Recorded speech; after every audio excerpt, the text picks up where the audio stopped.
올해 청와대 인근 지역에서 집회가 개최된 적은 세월호 참사 직후 한 번 빼고 단 한 번도 없었습니다. 현행법은 청와대로부터 100m 이내의 집회만 불허하고 있지만 경찰이 집시법을 마음대로 해석해서 청와대 주변의 광범위한 지역을 이른바 성역으로 관리하고 있었습니다. 법원에서 여러 차례 경찰의 조치가 위법하다며 시정하라고 했지만 경찰은 법원 결정도 무시하고 있습니다. 권현주 PD가 단독 취재했습니다. 청와대 주변은 한마디로 성역이었습니다. 청와대 인근에서 집회를 하겠다고 신고한 경우는 지난달까지 100건이 넘지만 경찰은 4월 29일 세월호 유가족들이 참석하는 소규모 집회 단 한 건을 제외하고 모두 금지를 통보했습니다. 대참사가 일어나 전 국민의 관심이 쏠려 있지 않은 이상 청와대 주변 집회는 현실적으로 불가능한 상황이라는 의미입니다. 하지만 이는 현행 집시법에 배치되는 불법 상황입니다. 집시법이 청와대 100m 이내에서의 집회만 금지하고 있는데도 경찰은 청와대에서 수백 미터 이상 떨어진 청운 효자동 일대의 집회를 불허하고 있습니다. 법에 따르면 청와대 앞에서 이제 100m까지는 못하게 되는 그런 규정은 있습니다. 근데 사실은 100m보다 더 넓은 구역을 이른바 이제 청와대 경비구역으로 간주하면서 그 집회 신고를 제출받는 종로경찰서에서는 청와대 경비구역이라고 해서 청와대 경호실과의 업무 협조 때문에 사실은 그걸 수리를 하고 있지 않은 걸로 알고 있습니다. 사실상 청와대 경비구역이라고 해서 경복궁부터 청와대까지 100m도 훨씬 떨어진 구역에서도 지금은 거의 불가능하다, 그렇게 보는 게 맞습니다. 경찰은 주거 지역에 가깝다는 이유 등을 내세우지만 경복궁역이 있는 도로 건너편은 입지가 비슷한데도 집회를 상당 부분 허용하고 있습니다.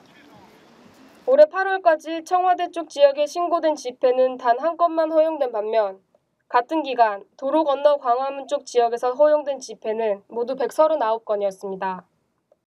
이 기준도 경찰 마음대로입니다. 사안이 민감하거나 전국이 경색된 경우에는 광화문 쪽의 집회도 무더기로 금지해버립니다.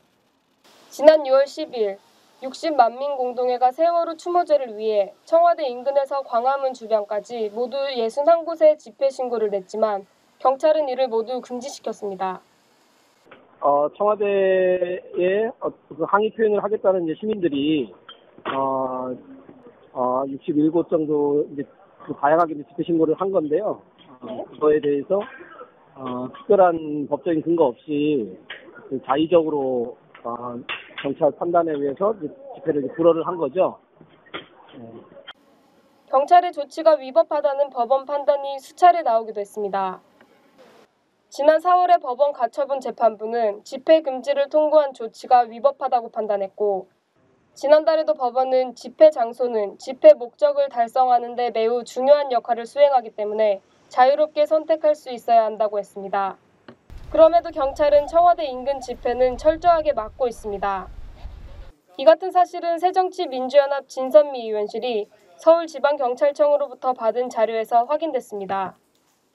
진선미 의원은 제도와 절차의 문제가 아니라 집행하는 사람들의 태도와 인식에 문제가 있다고 지적했습니다. 결국은 그것에 대한 위험성을 판단하는 것에 대한 입장 차이인데 결국 그건 반대로 생각하면 잠정적으로 모든 집회 시위를 하고자 하는 집회 시위를 통해서 무언가를 표현하고자 하는 국민들을 잠정적인 테러 분자 아니면 그 청와대에 대한 어떤 폭력적인 어떤 행사를 할 수 있는 그런 잠정적인 그런 폭력으로 전제하고 있지 않으면 이런 식의 결과가 나오지 않지 않을까 그런 생각을 하는 거죠. 헌법 제21조는 국민의 집회 결사의 자유를 보장하고 이에 대한 허가는 인정되지 않는다고 명시하고 있습니다. 하지만 청와대 인근 지역에서는 헌법조차 무시되고 있습니다. 국민TV 뉴스 권현주입니다.